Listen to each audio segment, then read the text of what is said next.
Né à RCA, à Bangui notamment, Balezou Ibrahim, dont l'étoile porte l'inscription plutôt la signature Balezou Ibrahim, est un artiste peintre, on dira camerouno-centrafricain. Il est installé au Cameroun depuis très longtemps et sur les berges de la Lobé depuis 2005. Mais aujourd'hui, 20 ans après, il a du mal à vivre de son art. Son histoire est atypique, mais très illustrative de la vérité de l'art et surtout de la vérité du cheminement des artistes. Je m'appelle Balezou Ibrahim, c'est ça que j'ai mis le nom de l'art, Balez Art, peintre plasticien. Très jeune, à l'âge de 18 ans, je suis dans l'art, dans la peinture. Jusqu'à aujourd'hui, je suis presque proche de 60 ans, pardon, proche de 60 ans déjà. Et qu'est-ce qui vous a poussé à faire la peinture? Comment vous avez commencé? Oui, j'ai appris ça à côté de mon grand frère, autodidacte. Où? Au pays, en République centrafricaine, je suis centrafricain. À Bangui précisément, je suis à Bangui. Et c'est là que j'ai commencé à faire la peinture. En tant que très jeune, j'ai commencé à faire la peinture. Quand je suis venu au Cameroun, ce n'est que ça que je fais. Au départ, c'est comme je n'ai pas un métier, je m'intéresse à ça pour avoir un métier. Le but, c'est pour moi-même, pour que j'ai un métier pour me défendre. Pour survivre. Pour survivre, c'est ça. Oui, je fais des toiles, je vends à l'FAO auprès des armées françaises. Et après, quand les Français sont partis, je suis venu au Cameroun. Et je commence à travailler la même chose, comme la peinture toujours. Alors dites-moi, vous faites la peinture, vous faites des toiles que vous vendez aux Français à l'époque. Après, les Français s'en vont. Oui. Et qu'est-ce qui vous pousse à venir au Cameroun? Vous auriez pu aller ailleurs, au Congo, je ne sais pas, au Gabon, je ne sais pas. Pourquoi le Cameroun? Oui, parce que c'est un pays que j'ai choisi. J'ai aimé avant de venir. J'aime le Cameroun avant de venir au Cameroun. Qu'est-ce qu'il y a de spécial au Cameroun? Oui, ce qui est spécial au Cameroun, c'est la paix et la tranquillité. Et les gens sont généreux et sont, assistants. C'est ça qui me pousse de venir chez eux. Alors, vous commencez l'art au départ pour survivre, parce que vous n'avez pas de métier, vous n'avez pas de quoi subvenir à vos besoins.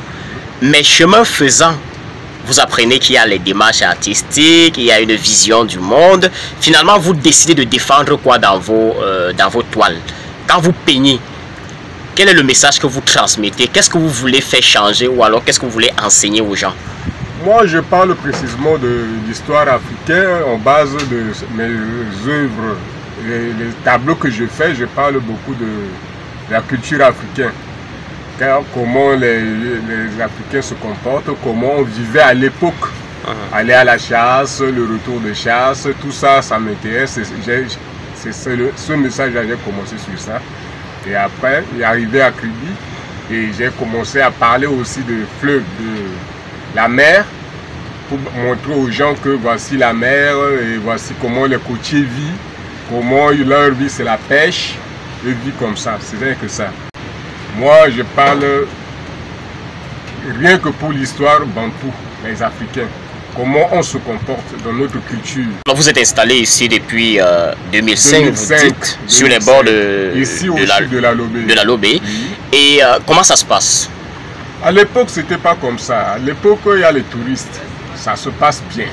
Et maintenant, comme s'il n'y a pas de touristes. Il n'y a pas de touristes, pas comme s'il n'y a pas de touristes. On vit par rapport à nos frères les Camerounais, même qui viennent. C'est eux qui achètent nos œuvres pour nous faire vivre. On se défend de ça. Par rapport à nos frères, il n'y a pas assez de touristes pour le moment. Avant, il y a trop de touristes. Tu ne peux pas peindre comme ça sans vendre. Tu peins, au fur et à mesure on achète. Ça nous fait vivre. Il vous arrive de passer une journée sans vendre? Oui, beaucoup, même un mois sans vendre. Et quand c'est comme ça, vous faites comment? Vous vivez de quoi? Vous avez des enfants, j'imagine? Oui, j'ai des enfants laissés au pays. Même tout le restant, mes enfants sont venus et ils ont appris ce métier. Je les ai appris à faire les tableaux et ils sont rentrés au pays. Ouais, ce n'est que ça. Je dis, quand vous ne vendez pas, vous faites un mois sans vendre, c'est beaucoup quand même. Vous faites comment pour payer les factures, pour vivre? Vous faites comment? Oui. Bon, c'est ça qui m'a poussé de faire le chant. Je suis obligé d'abandonner l'art pour aller cultiver le chant. J'ai le chant au niveau de l'Inde. En allant vers le port, j'ai mon champ là-bas, Carrière et Bunja.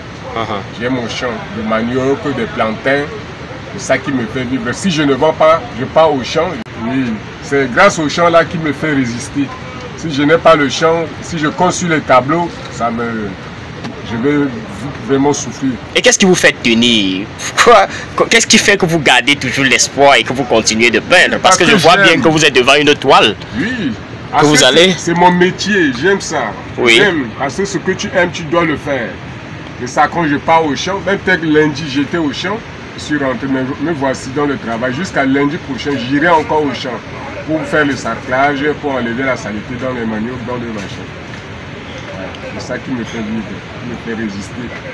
Mais là, c'est mon métier, je ne peux pas abandonner. Sans avoir travaillé, je me sens gêné. Parce que c'est habitué dans le sang.